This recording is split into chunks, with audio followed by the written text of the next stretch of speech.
This is the Rebel Scum Podcast. Available in video on YouTube and audio wherever you listen to your podcasts. Every week, Brock and James talk the latest rumors, news, and theories from a galaxy far, far away.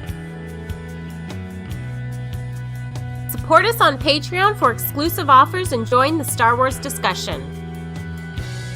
Patreon.com/Rebel Scum Podcast. Here are your hosts, Brock and James. You are always scum. Rebel scum. Like we've done this before. Boom! We're live, baby. So, let's just tell them. I did it in the chat. We were talking for 20 minutes, and my Google Chrome was not responding, so it never. Somehow we were able to talk, and it said not responding, and that's why the chat doesn't know what's going on. And anyway, hi, and everybody in the chat, thanks for joining us, and thanks for sticking around for 20 minutes while we dilly-dallied. Brock, that Andor finale was phenomenal. It was great. Thanksgiving. This is great, James, so because, we haven't had a chance to talk about the last episode of Andor, so it's spoilers. Great. Spoilers, yes. Spoilers for the first 12 like every episode we're going to talk about spoilers. So I would suggest that if you haven't seen it or if you haven't watched the finale or any of it, you should probably watch it. Yeah, not watch us. Anyway, sorry, Brock. Go on. Yeah, we haven't talked about Andor. Well, we did. But... James, what was your first react or what we haven't talked about what you thought of this episode. What did you think of this episode? The best part is we actually did talk for 20 minutes. Yeah, we did. Recording. And Dale Erdman said something that was like a direct reply to something I said. And so we talked about what he said. And I guess it was just a coincidence. Look, I think, and I think you're going to say that this is the best thing Disney Plus has ever put out. I would tend to agree with you on this. I think it was solid, but I found the finale, I don't want to say underwhelming. I love like 90% of the finale. Like I felt like it got us there, but there were little pieces that, and obviously season 2 is coming, so you got to suspect that they're saving certain things for season 2, but it got us there. I thought Deidre was on the brink of having like the perfect ending. Now, obviously, she'll probably play a bigger part in season 2. I don't know, but I thought it'd be phenomenal if she died in that stampede scene, because we know that she doesn't matter in Rogue One, right? Now, Obviously, Rogue One it's a different department, blah blah. But she doesn't matter in Rogue One, so they could have done that. That would have been great. And then the Marva Andor's mother, that her death fell flat to me, unfortunately. And I know, we're going to talk about this because we already did. And I know what you're going to say, so I'll let you say it. And I do agree with you. But if you look at this just as the one season, though, for me, it falls flat in one season because I didn't have an emotional connection to her passing in any way, shape, or form. Yeah, I know. It was strange in a sense that, she dies the episode before, but you don't see her body. She doesn't get a scene to talk on her deathbed or anything like that. And then to come to the last episode and she's got this whole monologue about the rebellion. It almost makes me wonder if season 2, she's going to be shown in flashbacks as if she's somehow affiliated to this rebellion. Cause it's she's like, I don't want to leave the planet. And she's literally the brick that the one guy uses to start the riot. What is that guy's name that's Andor's friend? Oh, I know. It is Bros or Pros or Pris or... Anyway, so it's she's literally a metaphorical first stone thrown or whatever the saying is. It's it's just great. Brasso. I really like the show. It's honestly, I think, my favorite thing in the Disney Plus Star Wars era. This is what new Star Wars is. It's, even though it still technically exists in the Star Wars saga, we've barely interacted with any of those characters. Saw Gerrera, that's it. and like Imperials or like stormtroopers, I guess, but it's not really the same thing. It's not like we're seeing Vader, and like quite frankly, I don't think you need to.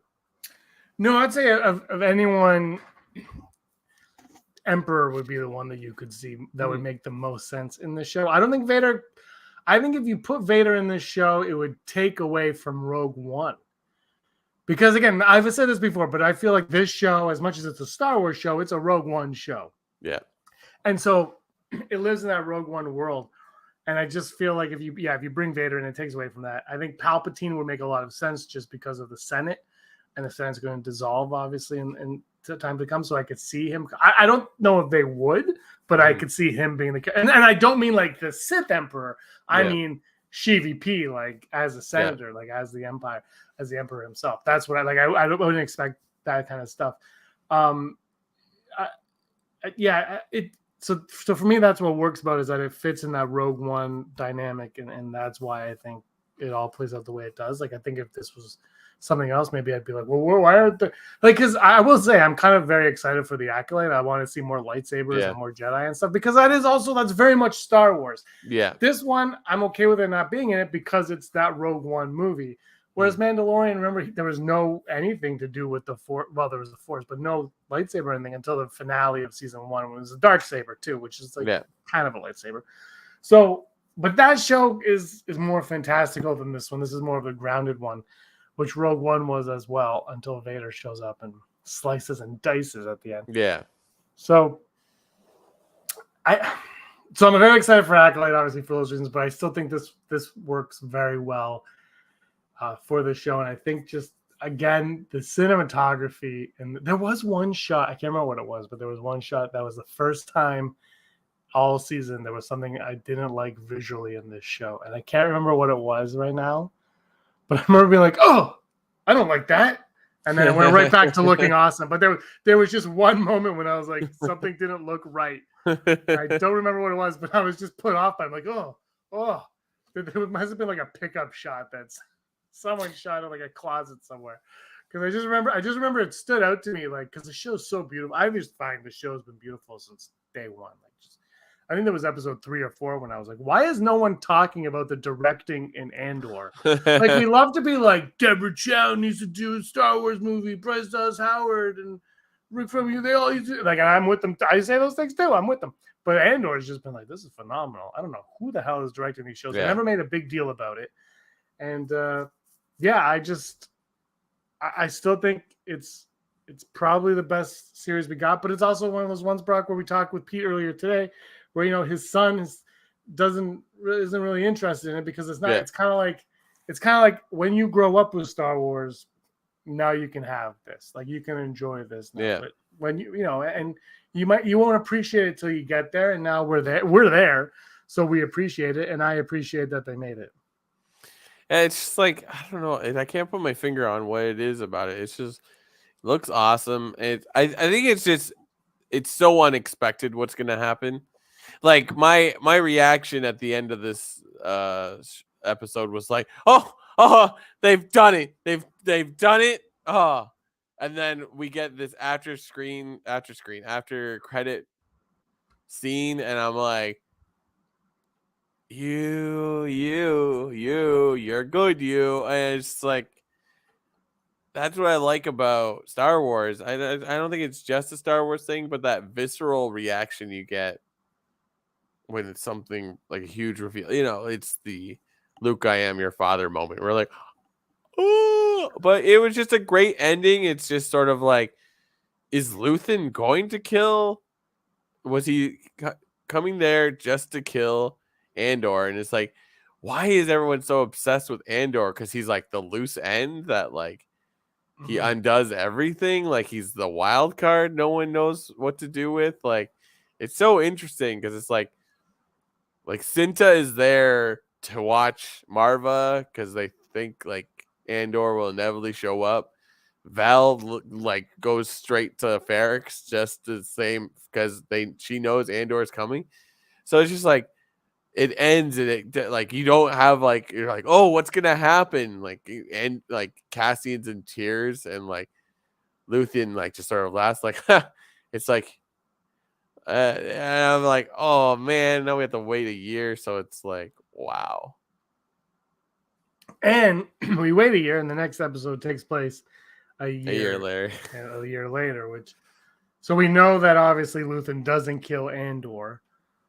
Look, the Death Star post credit scene I liked, but I felt like they didn't need to put that at the post credit scene because the thing is, I've seen the Death Star being built in Revenge of the Sith and like other things, so it's like that's fine. I do like that. I somebody asked on Twitter, what do you think he's building? I said probably a piece of the Death Star because again, the thing is, this show is a Rogue One show, so if you look at what he's building, it really has to be the Death Star. That's all it could really be because there's nothing else. By the way, got to point out, beginning of this show, Brock, this episode 12, Deidre flies into Ferrix in a Imperial shuttle. Yeah. I loved it. I love it. I was like, love it. Yeah, I was like, there we go.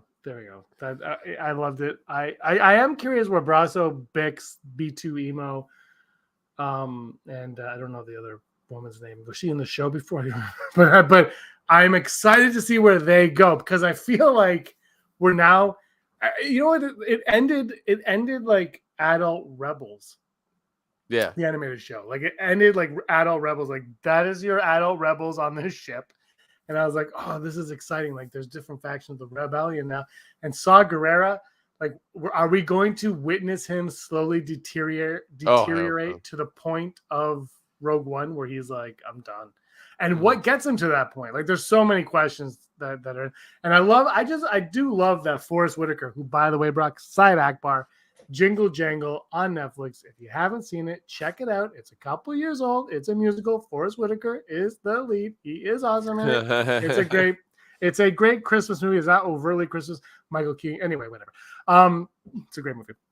I just love that he keeps coming back.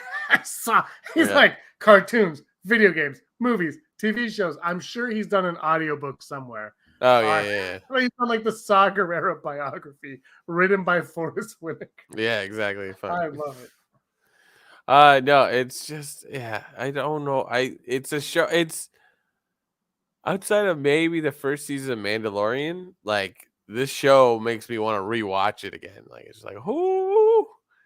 Yeah, I don't disagree, and also partially because I have to watch more closely to the Marvel stuff to see if like there is. It's just because that's the thing. Like I don't want to fault it on something that maybe I missed. Do you know what I mean? Like maybe there was something in there and I missed it. I don't know because there was a few episodes that it didn't get my full attention, not because I didn't love it, just because I was feeding or whatever. So, not that I have nipples, Greg, but I can't.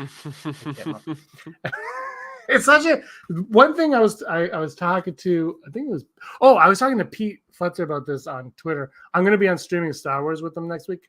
Plug. No, tomorrow, not next week. Tomorrow, I'm going to be on. Plug. Watch me there. But we were talking. The thing, you know what I love? My favorite thing about this episode, Brock. My number one favorite thing. I think I mentioned it to you. My favorite thing was Mon Mothma's chauffeur. The guy was a spy for the Imperials, and the reason why I love that so much is because it was like episode 2. Yeah, I think it was 2, maybe 3. I think it was 2 though. Like right at the beginning of the series, she has a new driver, and they never deal with it again. Yeah, but they say she has a new driver, and they're careful. And then it played on the last episode, and I was like that to me, because that is playing the long game. And that's one thing we've talked about with this show so much is they've had this plan, and you felt the plan run its course the entire way through, and they never seemed to deviate from that. And that was my favorite thing about this episode was they had a callback to 10 episodes ago on a somewhat throwaway line. Yeah, and I just was like, that's great, because it's Chaucer's gun, right? You don't show the gun in Act 1 unless you're going to use it in Act 3, and they kind of did that with that line, and I just was like, awesome. Yeah, no, it was so good. It's like, and it's like that scene is sort of like, I was like, why would you do that? Why, like, it's like you've missed something that's happening, and it's like her life is ever more spiraling. But it's just like this episode, nothing happened like we thought it would happen. Like we knew there was going to be a showdown on Ferrix, but it's like we don't really have any closure on what's happening with Mon. She's still sort of like stuck in her own world, and we don't know where the rebellion's going. He One seems thing. to. No, go ahead. I was gonna say Mon Mothma. You know, everyone's like, I hate Perrin. I'm like, Perrin's a great. Perrin, I don't think he's a rebel anymore. Mhm. I think he's just a doofus who Mon Mothma is using to deflect where her money is going. And now, Mon Mothma's a biatch. And Mon has to like sacrifice her daughter to like save herself, sort of thing. One thing I didn't even think of until now, it's like we get to hear the manifesto from what's the character's name? Like his legs get crushed. You know what? I know 3 people's name in this show: Andor, Bix, and Andor B2 Amo.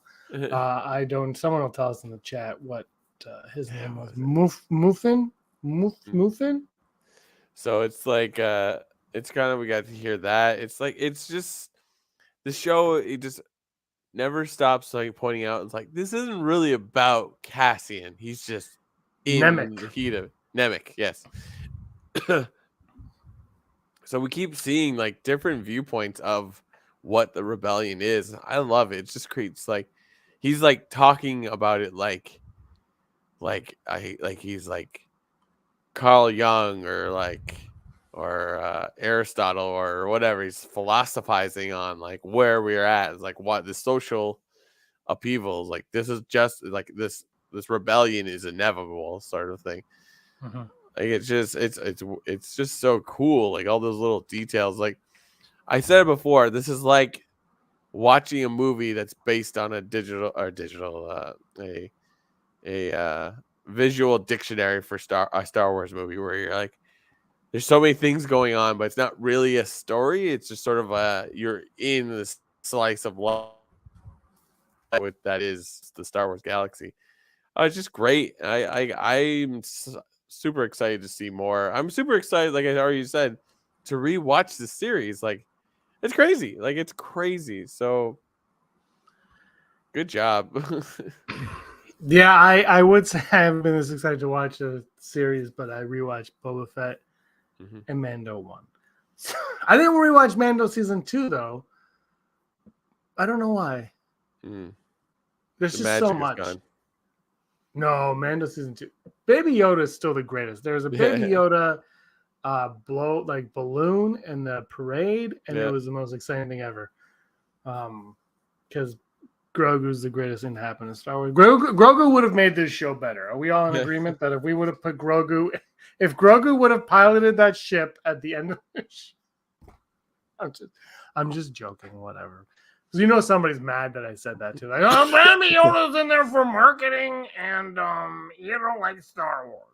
Well, one thing I texted you before you watched it, I was like, I would love to hear Filoni's thoughts on this show, because to my knowledge, he's got almost nothing to do with it.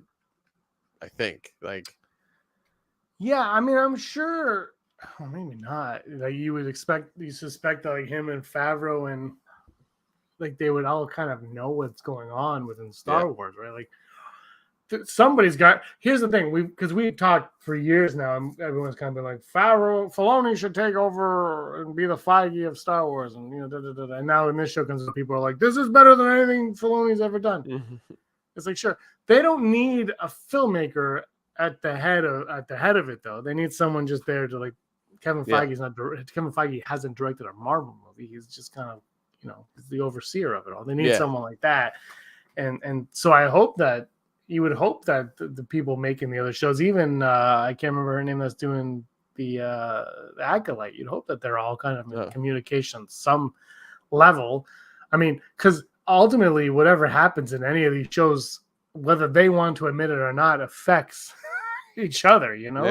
It's all the thing. Like Star Wars and Marvel are so different because Marvel is is a bunch of characters, but Star Wars is a galaxy. Yeah. And so I think with Solo doing so poorly at the box office, I think that's one thing that Disney kind of learned with this now is Star Wars, we might not be as excited to. I know the show's called Andor, and we had Obi-Wan's a different thing altogether, but it's called Andor, but it's not Andor, right? We're seeing the rebellion rise and the Empire, the crappiness of the Empire through Andor's eyes, right? We're seeing it all through Andor and his surroundings, because there's obviously more at play around the galaxy, but they've chosen this character to show it through his eyes. So I think Star Wars, it's more of that galaxy feeling.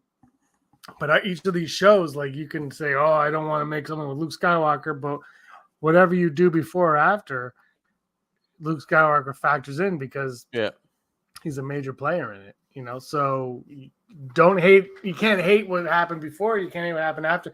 You can hate the sequels all you want, they exist. And so when you tell a story, and Mandalorian Season 2 did it perfectly, right? Where they lead into it. You kind of see that Snoke and it, like, they lead into it. Yeah, No, I agree. It's just like it's just.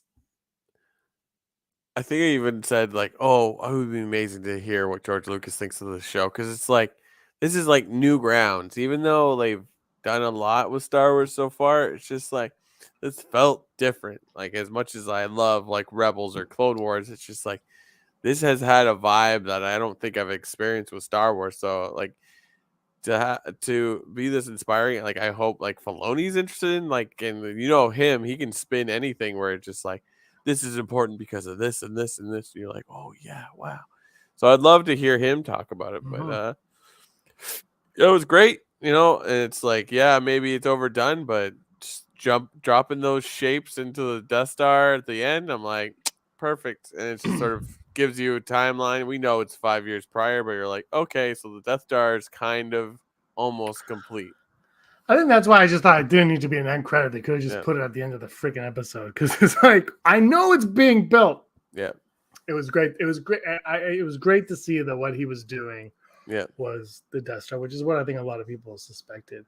Yeah. But hold on, Pauline has a question for you, Brock. Was it better than Tales of the Jedi? Oh, I haven't seen Tales of the Jedi yet. By the way, Pauline, if you want, earlier this morning, Brock and Andrew did a video on Tales of the Jedi. I asked them to do about 15 minutes. It's 45. So I think they liked it.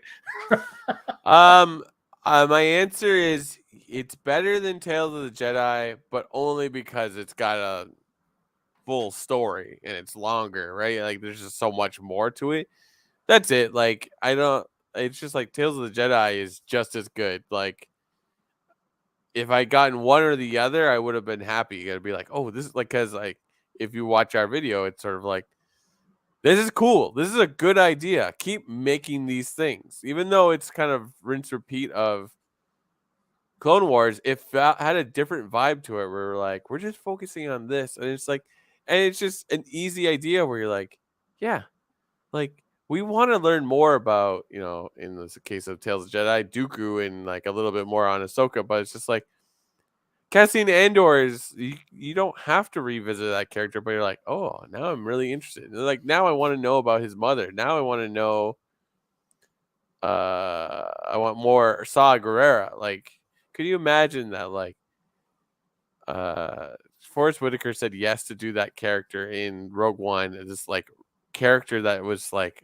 in 3 episodes of Clone Wars as a younger version. It's like, could you imagine this character would grow to this point? And that's the magic of Star Wars. Like, Mon Mothma. And he dies. Yeah, exactly. Mon Mothma is a woman in a white dress in one movie, and now it's like, oh, I need to know more. Briefly, yeah. But like, she captured our imagination. It's like, oh, who is this? And she was cast in Revenge of the Sith and cut out, and now she's making a good, decent living off of playing a character. Yeah. Canto Bight Brock is outside of Canto Bight right now. I mean, good name drop of Canto Bight in by Mon Mothma in the thing. It's American Thanksgiving, so I had to get close to America. It's here. By the way, I love American Thanksgiving. You know that. I'm a big fan.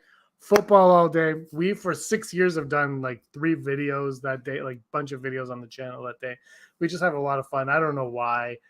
I don't even sell. I don't have to. I've done like the big like dinner one once in 41 years, and that was like 4 years ago. Just randomly did it. But yeah, it's It's a great day today. So thank you all for joining us. Yeah, Right thank you. now. Yeah, it's awesome. And it's been like, and everybody who joined us all throughout the day as well. It was a lot of fun chatting it up on the live chat with everybody. This is our only live show. And because of the screaming baby from earlier, which Brock witnessed the screaming. Wow. It was like she lost her mind.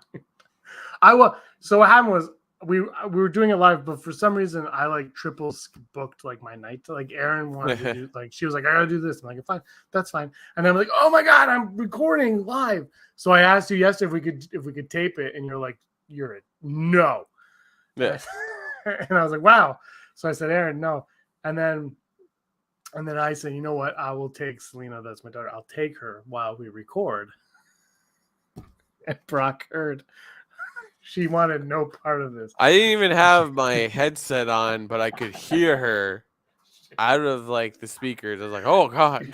She was not. She was not having it. Let's just put it that way. Not having it. Pauline wants to know if I'm watching the World Cup. Oh, that's the wrong. I figured. Yes, Dale, I agree. I love American Thanksgiving. And yes, Pauline, I am watching the World Cup. My country of Italy did not qualify for the second World Cup in a row because they suck at soccer. But Canada, my number one country where I'm from, what an exciting game yesterday. Although when you don't make a penalty kick, you're not going to win the game. So good effort, and I hope they F up Croatia, Brock. That's what their coach said. I don't know if you heard. But he said it, and now Croatians are like really upset. It's like they'll be like, it's Canada. You're gonna have your way with them. Chill out. But I do hope I hope it's fun. Are you watching it, Pauline? Let me know. Dale has cousins in Canada. I remember having to wish us all. They always have to remember to wish us all happy Thanksgiving. I hope you wish them a Thanksgiving and the real Thanksgiving Day. Oh, it's just Thursday for us. Yeah, but Black Friday is now Black November. I don't know. It's kind of gotten out of hand. Here, I don't know how it is in the States, if it's still like a big one day or weekend thing, but here it's like, the same deal like for 20, 30 days or whatever. Yeah, exactly. I'm kind of tired of it. I don't know how. Pauline, they did play. How do we get into? Let's go back to Star Wars. Kathleen Kennedy, did you hear this rumor, Brock, that she might step down in the summer? I don't know how she's going to do that when the board. Let's go to the board. Fired. Can't boo. No, that is a rumor. I don't know who started this rumor, but there's another rumor that Bob Iger's back at Disney, so that they could so that they could sell to Apple. Did you hear that? So that they could sell to. Do you know that Walt Disney's company is worth like $170 billion? Yeah. Do you know how much Apple is worth? Not that. $2 trillion. Oh, okay. Well, how can you? That's more like that's the amount of debt that I think the world's in. Like that's insane to me. Anyway, I hope it doesn't happen because in Canada we have Walmart and Amazon for shopping, so I want movies to have options as well. Yeah, it's amazing like how many people have reacted to that Bob Iger, Bob Chapek thing. It's just like I follow a bunch of Disney bloggers and they're all like, "Oh, they'll bring back Fast Pass and they'll get rid of this Genie Plus and they'll go back to better year." I'm like, it's like you're not wrong, but it's like they didn't make any money on Disney Plus. I'm like, I'm sure they make something because they keep making stuff. Like it's amazing how like Disney is such a big thing that like the return of the original CEO affects so many different like small groups of people. It's like, oh, maybe we'll get normal animation again in Disney movies. It's like, what the hell does that mean? I don't know. I'm just made that up on the spot. Oh, like nothing's really changed. Like hand drawn, not like Pixar animated stuff like that. I love hand drawn. Oh, did you see the Grogu short? Oh yeah.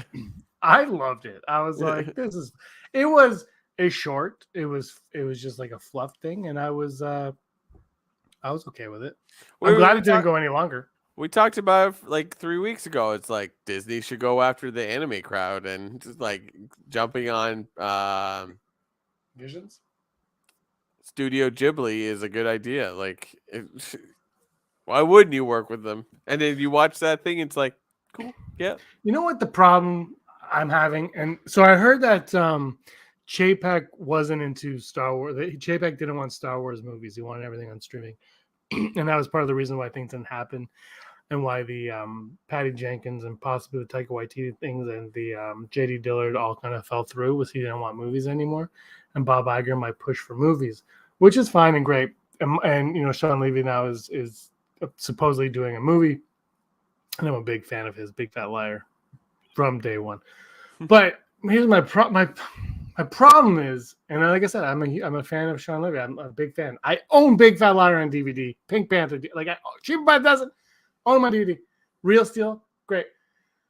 The problem is when he was in a meeting like, hey, do you want to do a Star Wars movie? Yeah, I'd love to do a Star Wars movie. Okay, sign here. Or is it like, we have ideas for Star Wars. Do you want to make one with us? Because that's kind of like how and I think even though Star Wars and Marvel, and I've said this before, are very different, I think you got to have that same approach. We're like, we have ideas. These are the ideas. Do you want to do one? Then you can let them shape the ideas the way they want. Yeah, absolutely. As long as it fits in your mold. But like, this is my problem is, are you just letting people make Star Wars movies for the hell of it? Because I think Rogue One worked out well. I liked Solo. And I can, we're doing ranking Star Wars. Give me your ranking list, everybody, if you haven't. But I can tell you right now, Brock, I don't know where The Last Jedi is going to be, either like top 5 or bottom 2. It's good. Like, there's no way it's not going to be on one of those 2 spots. I don't know where, but it's one of those 2 spots, right? Yeah, go ahead. No, sorry. I was just gonna say Solo's bottom. Like there's no, it's so low. It can't come out of where I can tell you from what I've seen, the amount that I've gotten versus the amount that I'm expecting. I can't see a movie. Last Jedi though, it's like I can't tell you.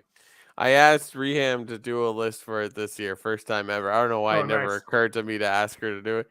You guys see her list; it is all over the place, and I love it. It's just she's like, should I do it different? I'm like, no, answer the way you feel. It's your list. You don't have to do anything.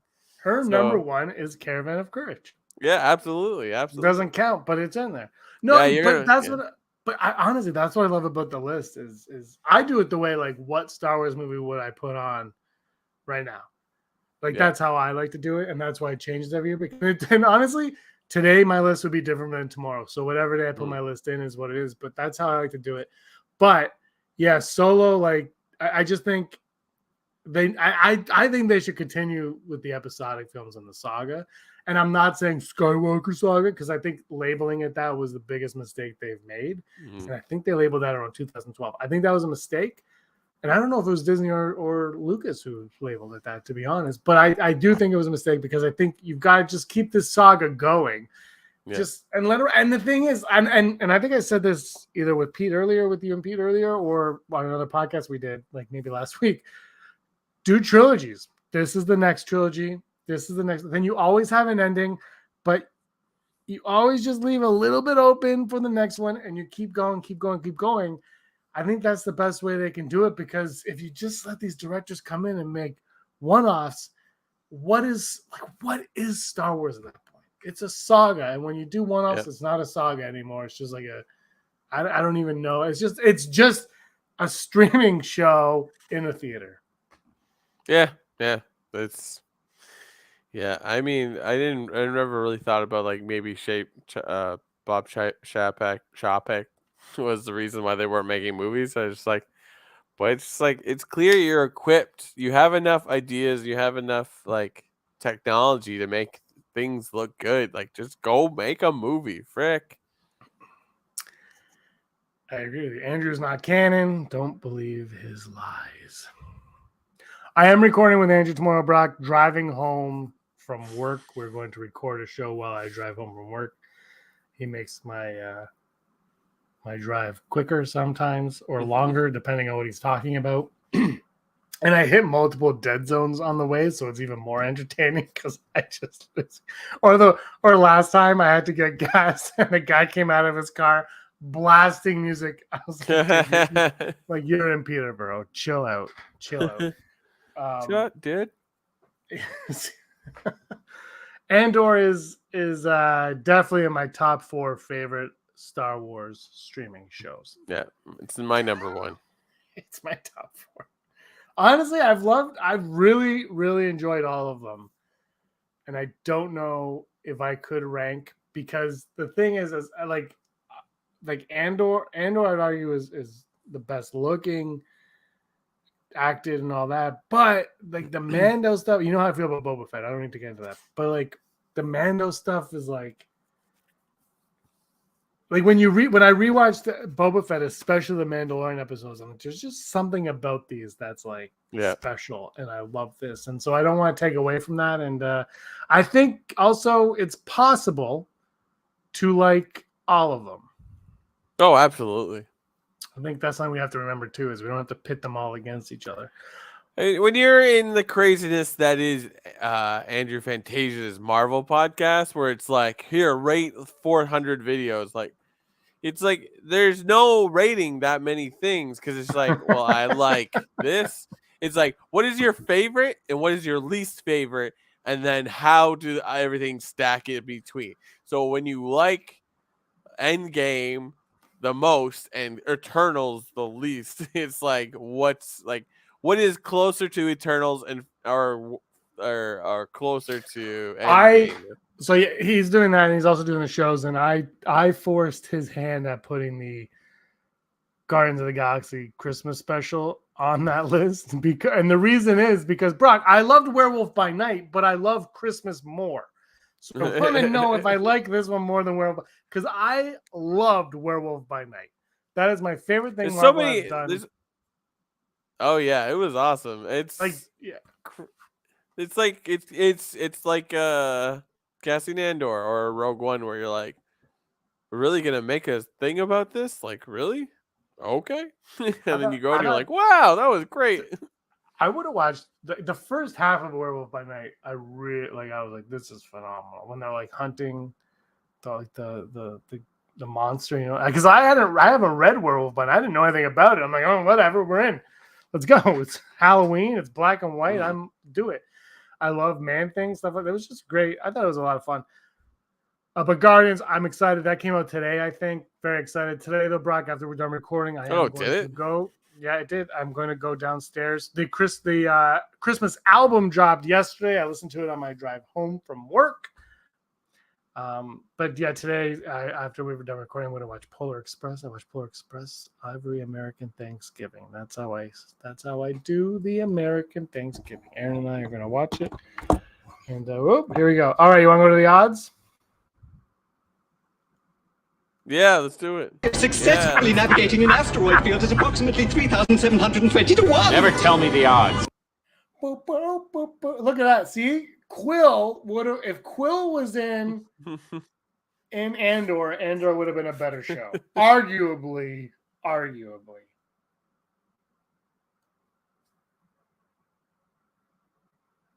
Did you freeze? Oh, great. I'm going to have to do this on my own. There you go. Okay. Hello. If Quill was, what is Quill? If Quill was in Andor would have been a better show.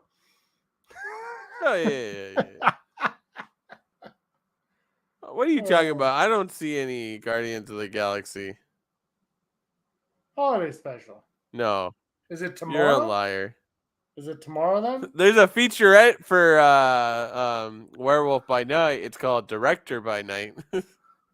Man, they love. Yeah, I watched that. That was good. No, that one's different though. That's very different, Brock, because his brother directed it, and it's a lot of like his home movies from when he was like 12. Oh, cool. It's a very different documentary than the other ones, because I expected the same too. Okay, so Never Tell Me the Odds, brought to us by Patreon. Never Tell Me the Odds, brought to you and me by patreon.com/Rebel Scum Podcast.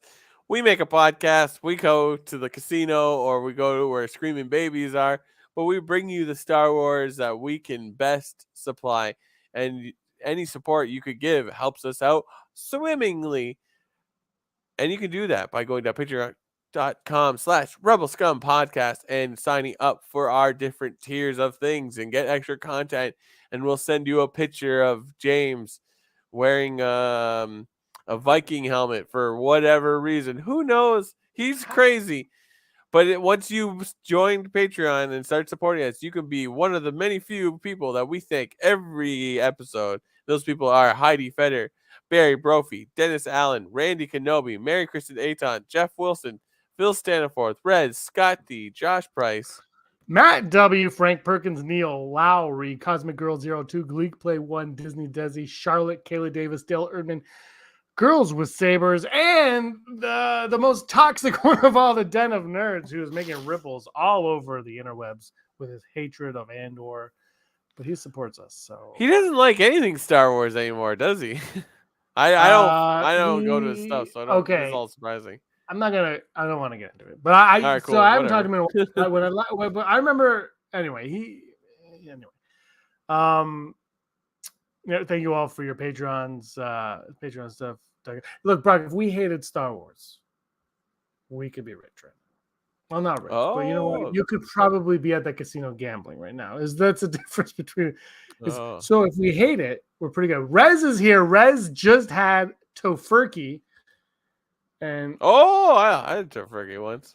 I'm just joking. I saw tofurkey at the grocery store today, and I was like, "Should I buy this?" And it was all salt. It was all salt. Yeah.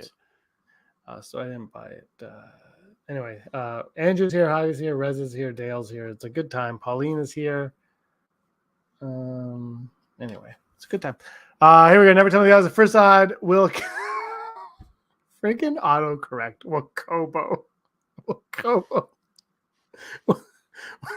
Will Kino Loy return?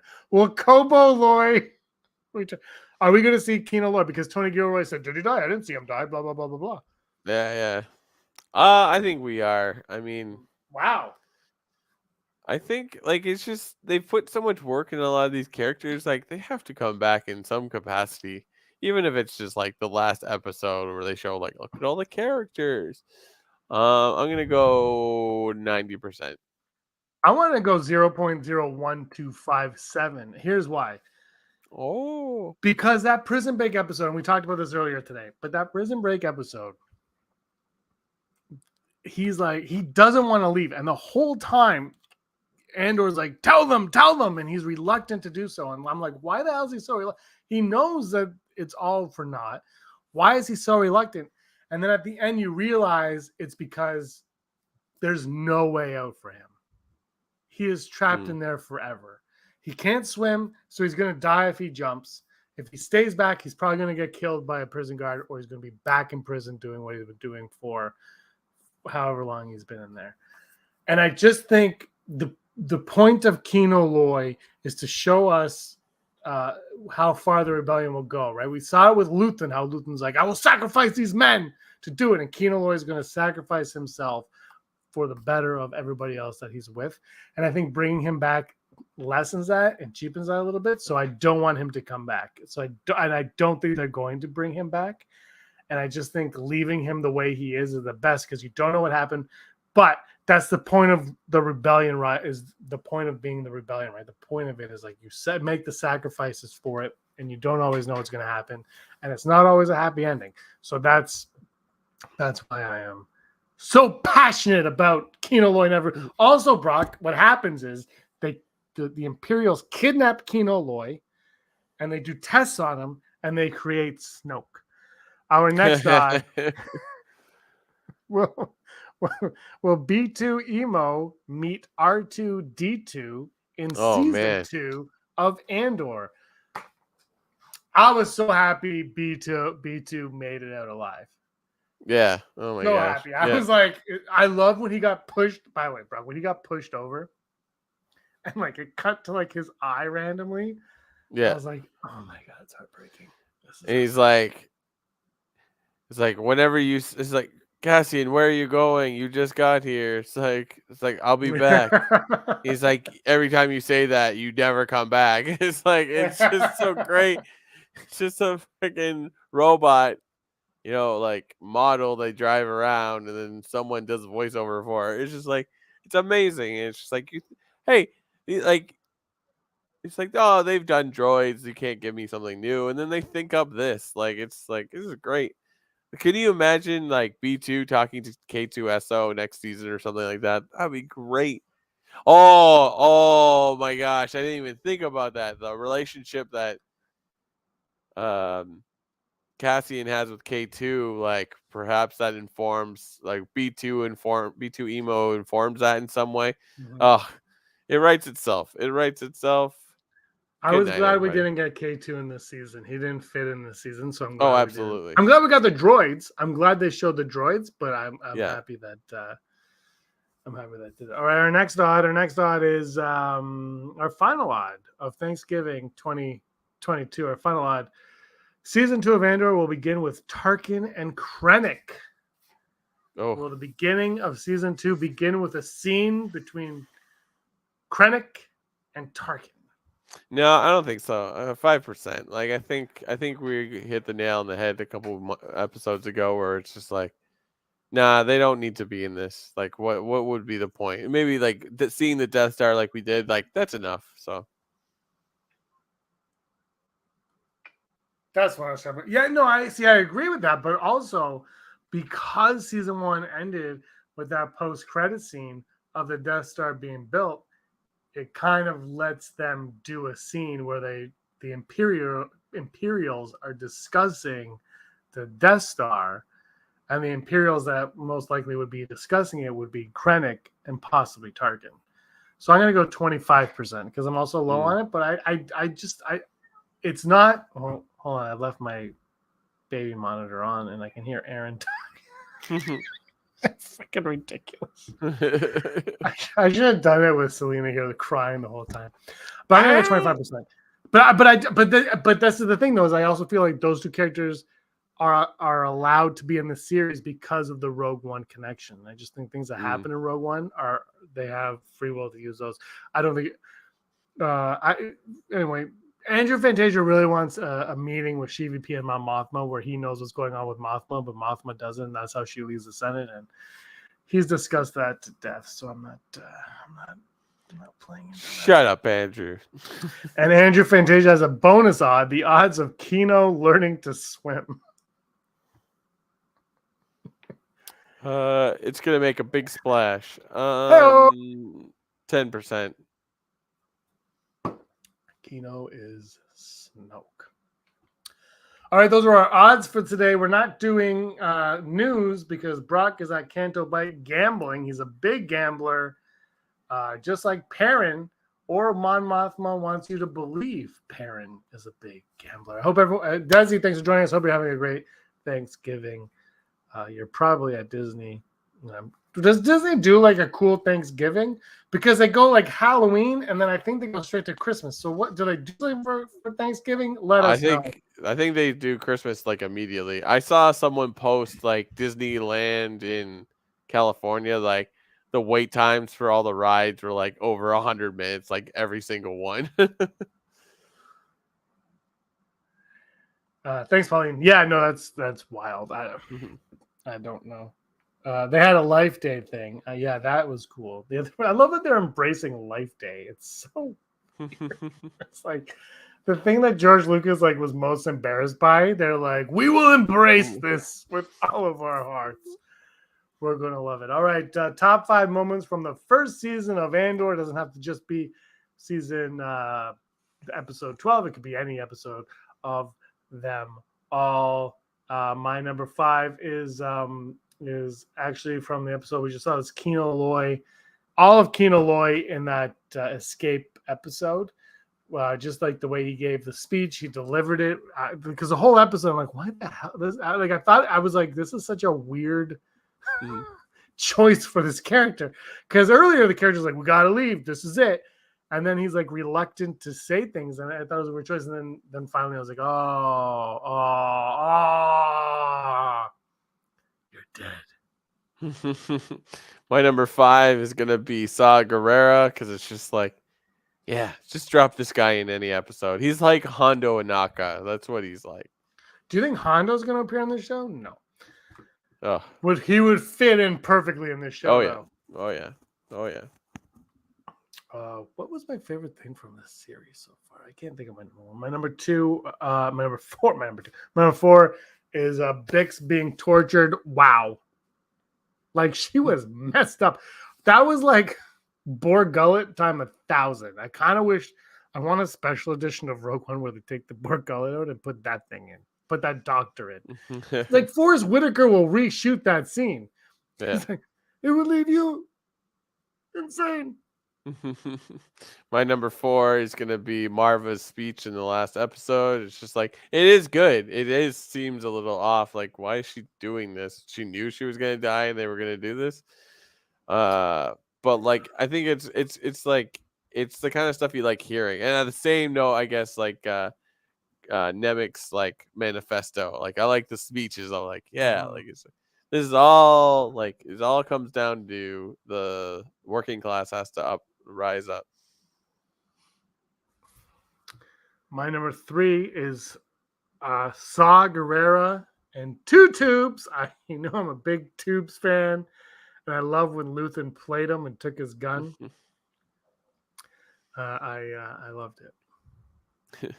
My number 3 is going to be the psych out in episode 3 where they think they have Luthen in Andor, but it's just a speeder full of bombs and they shoot off. It's like, yeah, this is what the rebellion's all about.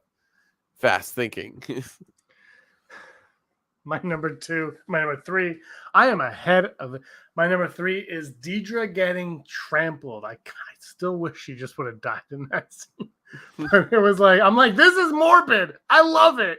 I just thought it was great because you have this powerful character and just like getting stumbled all over. It was just like, it was like a Black Friday episode. It was phenomenal. I absolutely loved it. My number 2 is sad B2 emo, where he's like, but I'm just charging. I can't leave. It's like, you have to leave the house. You can't stay here. It's like, where are you going, Cassian? You always say that and you never come back. I would totally get a B2 emo Hallmark ornament, the cheap ones that they sell at Walmart. I have so many of those, and I would buy that one for sure. My number 2 is a light show, The I Climb. It looked phenomenal. It was great. I love that episode as well. I think that might be the most, the Prison Break episode is really good too. That might be the most exciting episode for me though, of them all. But I really like that. My number 1 is Kino Loy's. No, we're in 2. No, I did 2. I got ahead of you. You're on 2. You just did 2, but I got ahead of you. Because I've been drinking this Granville Island Lion Winter Ale. My number 1 is Kino Loy and his speech for the prison. That whole episode is really, really good, but it's just like, this whole season is about monologues at some point. I can't wait till some actor does a monologue from the series, the first season of Andor. Do you hear that? It's a reckoning.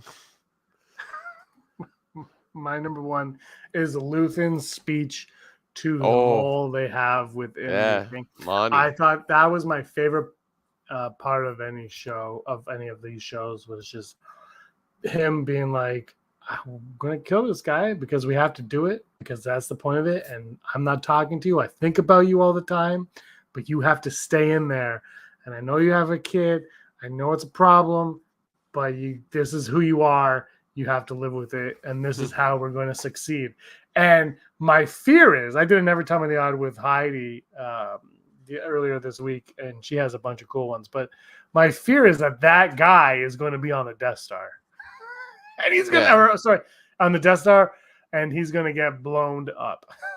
And he's a good guy, and he's going to pay the price because he's in there. And that's the price you have to pay for it. So that is my number 1. Nice. Yeah, and that's our top 5 for Thanksgiving 2022, the greatest Thanksgiving in the history of all Thanksgivings, the one that we've ever had. And I just want to run off my clothing line, and Andrew agrees. Freaking Andrew. And yeah, that's a good point. Why can't we get Cyril cereal yet? Because there's like no tie-ins for anything with Andor. The Black Series stuff for Andor is coming out soon. No, there isn't. the Walmart near me, Brock, has had this Saw Gerrera Black series for like a year now, and I want it. There's also a Boba Fett from Mandalorian Season 2. I want the Saw Gerrera, but it's like $45. Hard pass on $45 for a toy. Hard pass. HARD pass. Hard pass. Pass. Blue Bantha Puffs is what it would be called. Yes, it would. Thanks everybody for watching us on this American Thanksgiving. Brock, thanks for doing this. Anything else you want to say? Happy Thanksgiving to all our American friends, and happy Thursday to all the Canadians. Thanks everybody for watching. Give us a like and a subscribe. It's been a blast. Thanks for everybody making the chat enjoyable. And until next time, I'm James. He's Brock, and he was always Scum. Turkey Scum. Gobble gobble. Thanks for watching. Don't forget to give us a thumbs up on our video. As always, please subscribe to our YouTube channel, Rebel Scum Podcast, for all the latest videos.